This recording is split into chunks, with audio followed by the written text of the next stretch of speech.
Bakal calon wali kota dari Partai Nasdem, Riko Waas menyampaikan gagasan terkait kasus bullying yang sering terjadi di sekolah. Menurut Riko, penanganan perilaku ini penting menjadi perhatian pemerintah karena peristiwa bullying semakin sering terjadi di dunia pendidikan, baik di tingkat nasional sampai daerah. Hal tersebut disampaikan Riko saat menghadiri temu pakar di angkringan halaman kita Jalan Gatot Subroto, Kecamatan Medan, Petisah yang bertujuan untuk menitipkan gagasan kepada calon pemimpin Kota Medan ke depan.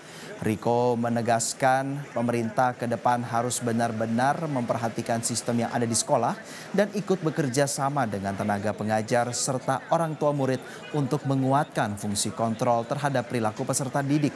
Di kesempatan yang sama, pakar sosial budaya antropologi FISIP USU Hamdani Harahap mengatakan visi misi yang disampaikan Riko Waas sangat realistis dan apa adanya.